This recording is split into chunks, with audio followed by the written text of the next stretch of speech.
लाला हुकमचंद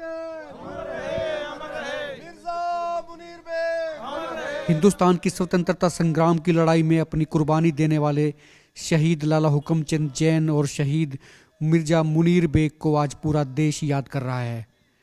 इन दोनों को फांसी में ही आज ही के दिन फांसी दी गई थी और बीजेपी के व्यापार प्रकोष्ठ ने आज पूरे हरियाणा में इनका शहीदी दिवस मनाने का फैसला लिया है। इसी के चलते आज झांसी के डडल पार्क में स्थापित लाला हुकमचंद जैन की प्रतिमा को बीजेपी कार्यकर्ताओं ने साफ किया। इसके इर्द गिर्द लाइटें लगाई गई, टेंट लगाया गया, लेकिन कुछ देर बाद ही कांग्रेस के नेता और कार्यकर्ता यहां आए और माला पहनाकर चले गए। हालांकि वो शहीद हैं, कोई भी उनको नमन कर सकता है, हर किसी को करना भी चाहिए, लेकिन आज सवाल ये उठा कि प्रतिमा की सफाई करने के लिए तो बीजेपी के लोग आए, लेकिन उस पर माला पहनाने के लिए कांग्रेस आ गई। जाहिर सी बात है, इस पर सवाल भी उठा और हमने सवाल भी किए। पूर्व मंत्री अतर सिंह सैनी भी इस वक्त हैं। सैनी साहब, बीजेपी के लोग आए थे सुबह, उन्होंने झाड़ू पोछा किया, मूर्ति की सफाई करके जो प्रतिमा है हुकमचंद जैन की, कांग्रेस आई और माला पहना गई। ऐसा है, बहुत अच्छी बात है सफाई करना, झाड़ू भी लगाना, सफाई करना, स्वच्छता अभियान बहुत अच्छा है उनका। लेकिन आप उनसे ये एक बात पूछ लेना कि आज भारत की आज़ादी के स्वतंत्रता संग्राम में उनका योगदान क्या है। आपने जो बात कही कि कांग्रेसी आए और माला डाल दी, हमने तो माला ही माला नहीं डाली। कांग्रेसियों ने देश को आज़ाद कराने में, उनके आंदोलन में, स्वतंत्रता आंदोलन में सबसे ज़्यादा बलिदान और सबसे ज़्यादा योगदान कांग्रेस पार्टी का रहा है। कांग्रेस ने लाला हुकमचंद जैन और मिर्जा मुनीर बेग की याद में एक पैदल मार्च भी निकाला। इस मार्च में कांग्रेस के 8 वो नेता थे जो टिकट मांग रहे हैं, लेकिन कुल मिलाकर संख्या 48 को भी पार नहीं कर पाई। राजनीतिक तौर पर जो भी रहे, लेकिन शहीदों को याद करना ही चाहिए और आज लाला हुकमचंद जैन को हम भी श्रद्धांजलि अर्पित करते हैं। उनका नाम हमेशा याद किया जाता रहेगा, क्योंकि उन्होंने कुर्बानी ऐसे वक्त में दी थी जब वो एक भरे पूरे संपन्न परिवार से आते थे। और अंग्रेजों की क्रूरता ये देखिए कि लाला हुकमचंद जैन को दफनाया गया था और मिर्जा मुनीर बेग को अग्नि के हवाले किया गया था, दोनों के ही धर्म के खिलाफ। और इतना ही नहीं, लाला हुकमचंद जैन के भतीजे को, जो उनकी फांसी को खिड़की से देख रहे थे, उन्हें भी बाद में अंग्रेजों द्वारा शहीद कर दिया गया था। ये कुर्बानी कभी भूली नहीं जा सकती और ये पहली बार हुआ है जब कांग्रेस और बीजेपी दोनों ही पार्टियां इन शहीदों को याद कर रही है। पूर्व मंत्री सुभाष गोयल भी यहाँ पर हैं। गोयल साहब, लोग अभी कह रहे थे, कहते संख्या कम है इसमें, 8 तो जो टिकट मांगने वाले लोग हैं, 48 की संख्या पूरी नहीं है।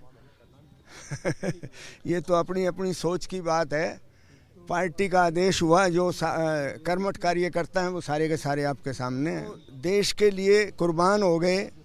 और अंग्रेज़ों ने जिनके साथ जितनी उल्टा काम किया, लाला हुकमचंद जैन जी को तो दफनाया गया और मिर्जा मुनीर बेग को जलाया गया।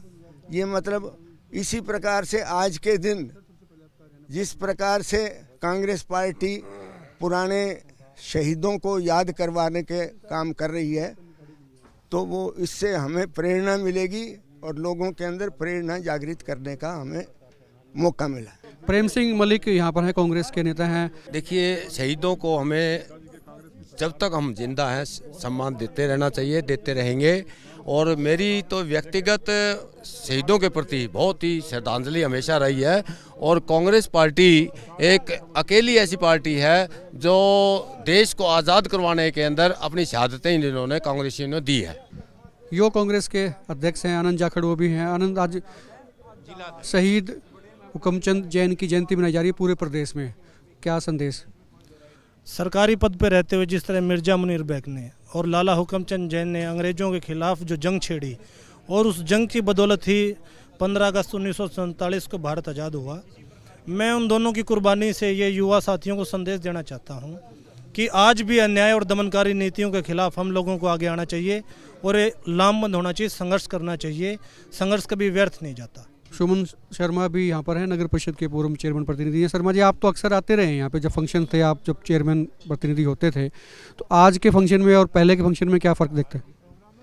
सर्वेश जी, हमें बड़ा गर्व है कि हम उस देश, उस प्रदेश, उस जिले और उस शहर और उस मोहल्ले के अंदर जन्म लिया है जिसके अंदर 1857 की गदर के क्रांति के योद्धा हीरो शहीद श्री हुकमचंद जी जैन कानूगो, जिन्होंने जंग आज़ादी का बिगुल बजाते हुए इस देश को आज़ादी के लिए अपनी कुर्बानी दे दी और देश को आज़ाद कराने में अग्रणी रहे।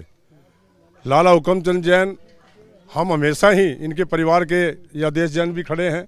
2 साल से कोरोना की महामारी के कारण थोड़ा प्रोग्राम हम छोटा करते रहे हैं। आज पूरे हरियाणा के अंदर, पूरे देश के अंदर शहीद हुकमचंद जैन जी का शहीदी दिवस मनाया जा रहा है। हम भी कांग्रेस पार्टी के सभी नेतागण, सभी साथीगण शहीद लाला हुकमचंद जैन की स्टैचू पे आकर के उनके शहीदी दिवस को मना रहे हैं। और मैं आपको बता दूं, ये वो रईस थे जिनके पास अपार संपत्ति, धन, दौलत, ताकत, सब चीज़ का इन्होंने त्याग कर दिया और अंग्रेजों ने सभी चीज़ को उनको काबू करके अपने कब्जे में ले लिया। और इनको 20 जनवरी को फांसी की सजा होनी थी, फांसी दी जानी थी। उनके अंदर इतना भय था कि देश सारा खड़ा हो जाएगा, इसलिए उन्होंने 19 तारीख को उसको फांसी दे करके उनको दफनाने की बजाय, जबकि उनको जलाना था तो उनको दफनाया गया।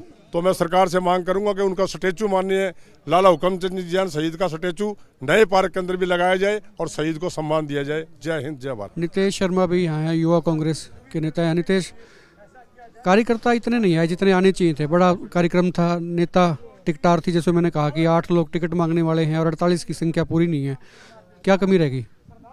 शीर्ष नेतृत्व की तरफ से सर्वेश जी गाइडलाइन थी कि जो भी हमने आज का कार्यक्रम करना है वो कोविड के माहौल और कोविड की गाइडलाइन को देखते हुए करना है, तो इसीलिए ज़्यादा भीड़ को इकट्ठा नहीं किया गया। शहीदी दिवस मना रहे हैं आज, बीजेपी भी मनाएगी शाम को, कांग्रेस ने सुबह मना लिया। माननीय मुख्यमंत्री मनोहर लाल जी की सरकार को लगभग 7 वर्ष हो गए हैं, तो मुझे बड़ा गर्व हो रहा है, बड़े गर्व की अनुभूति हो रही है कि 7 वर्ष में उनको लाला हुकमचंद जैन जी की याद तो आई। ये मेरी हालत है जी, मैं पापा ही नहीं है जी, क्या करूँ जी।